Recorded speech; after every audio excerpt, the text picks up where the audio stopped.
The NFL went through an extensive rule change this week. One rule among many is pass interference and non-pass interference calls are now reviewable via replay and, of course, can be challenged.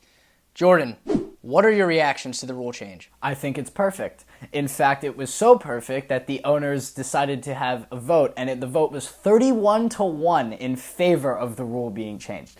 So as we saw in the NFC Championship game, the New Orleans Saints were absolutely robbed, like Bernie Madoff stolen, like very robbed.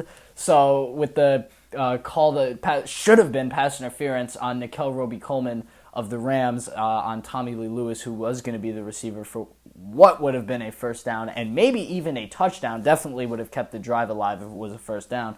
So yes, they were absolutely robbed.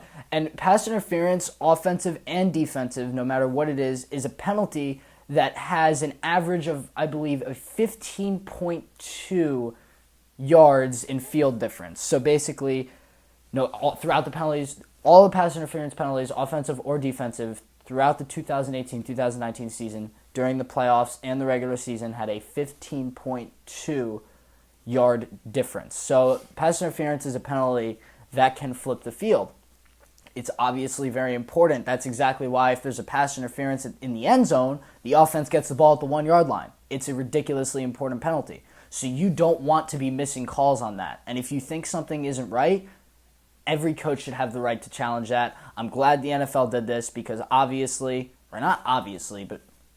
I wanted to see the Saints in that Super Bowl instead of the Rams because I would have rather have seen Drew Brees and Tom Brady than Jared Goff and McVay versus Brady and Belichick. I really would have. And pass interference should have been called, and with this rule, it now can't be called. Well, I hate it. I think it's awful. And you know what? This is just a little scapegoat for the NFL. I actually really hate this with a passion. Let's go back. Why did the NFL make this rule change? Because one team got robbed in the NFC Championship, even though a team gets robbed by these NFL refs every game, every week, in some way or another. Why do they make the change? Because Sean Payton and the Saints fans go crying to the NFL. Why do the owners vote in favor of the rule? Because it gives them the best opportunity to win games. In essence, it favors everyone. But this is just the NFL. This is what we've come to know and expect from the NFL, right? Succumbing to the pressure, changing what's already established to kind of fit the modern ways or what the fans are saying or any of that. But look, this was completely unnecessary. And you know why? Because if they just had refs and rules that officiated the game properly, this wouldn't have to be an issue. Everybody, except for those two little side judges on the field, knew that was a pass interference. That you shouldn't be able to challenge it. It just delays the game even further. Just get refs that can do the job right. And it's because the NFL was trying to institute so many new rules and so many new changes and all this that the refs can't even focus on the core rules and values of the game anymore, and they're more focused on, is that roughing the passer or is that not roughing the passer and all this stuff. Look, this was a completely unnecessary change. And look, you know this just came from all the peer pressure. It's no secret. If you're able to challenge pass interference, you should be able to challenge every other penalty. What makes a pass interference call? Let's say pass interference offense. That's a 15-yard penalty. What makes that difference, or what makes that different from, say, holding offense, a 10-yard penalty? Why can't you challenge both? Because the Saints and Sean Payton have gone crying, and quite frankly, people didn't want to see the Rams in the Super Bowl. So what happens? The NFL succumbs to pressure. Roger Goodell is weak, as we know, and here we are. This is just going to delay the games even more, and this was an unnecessary rule change. Just get refs that can do their jobs, whether it means younger refs, better rules, more clear rules, or just people with eyes that can see the penalty. But this was unnecessary, and I'm really not happy about it. I'm going to attack multiple points. First, the point you made about every penalty being challengeable.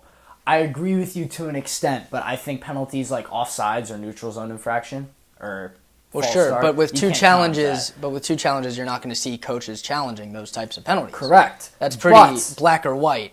You're either over the line of scrimmage or you're not. Unless it's like a 4th and 3, and there's a false start or an offsides, then sure, yeah, sure. Then you're going to get a challenge there. But I think the only other penalty that should truly be able to be challenged other than the pass interference now is roughing the passer, because the rule has become so ridiculous, it is insane. The Chiefs, I believe it was D Ford, put his arm on Tom Brady in the AFC Championship game, and it was roughing the passer. Correct me if I'm wrong, I think Lawrence Taylor snapped Joe Theismann's leg in half, and the dude never played again. And that wasn't roughing the passer. So let's see. It's just what the NFL has come to. But that's the point I'm going to attack. I agree with you on penalties being challenged, but not all of them. Definitely roughing the passer. Also, the thing you say about the NFL succumbing to peer pressure, you're right to an extent, but I think the NFL with a lot of these decisions can be very hypocritical. Let's go to the suspensions, for example. Yeah. Kareem Hunt I agree. Shoved a woman down and kicked her. He got 8 games. Colin Kaepernick has decided to not partake in an optional ceremony of patriotism before each NFL game. Optional. Completely optional. You don't have to. There's no law that says you have to stand for the national anthem. Now, I'm not defending Colin Kaepernick. I'm just saying it's optional. I'm not defending his position, I should say. I'm American. I would stand for the national anthem. I would put my hand over my heart. I'd say a prayer. I'd sing it. I'd do all of that. But it's an optional ceremony. Why is he getting completely exiled from the league, and Kareem Hunt, who's committing a violent crime, is getting an 8-game suspension? So the NFL is hypocritical. Well, the NFL suspended Kareem Hunt. The NFL didn't tell Colin Kaepernick, we're not letting you back in. I think that's a bad comparison, because the NFL has control only over one of those issues. I think that point would be 100% valid, but Colin Kaepernick he has a collusion case against the NFL. If he didn't have a collusion case against the NFL, what you said would have been right. So based on the fact that they're reaching evidence in this collusion case that the NFL is actually secretly saying to him, we're not going to let you really play anymore, we're going to tell all of our owners that's the owners saying that. That's not the NFL and Goodell saying we don't want you back. That's true, but there's a collusion case against these owners. The owners make up the business too. It's true. But we're getting off topic here. But the thing with Colin Kaepernick is, at this point, it's not that people don't want him because he knelt for the anthem. It's all of the other baggage that comes with him at this point. It's not just that. It's a handful of other things, when he wore the police pigs on his socks, and just the name he's become in these efforts of protest. No NFL team wants that baggage. The fans, that'll divide the fans, divide the organization, and at what cost? He's not an elite quarterback anymore. He didn't even want to play for the AAF. That tells me he was in this whole thing for money, quite honestly. Fair enough. I just think the thing about the NFL succumbing to peer pressure, in that instance, that point I felt about the rule change of pass interference was a little bit invalid, just because of the hypocritical stance they take on all the other forms of punishment and suspension. But back to the pass interference thing, because that's what's relevant here. I think it's great. I love it. That's why it's 31-1. So when we have our horrible corners such as Jalen Mills and Sidney Jones this year doing their whole shenanigans downfield, we are going to get called. I think it's ridiculous.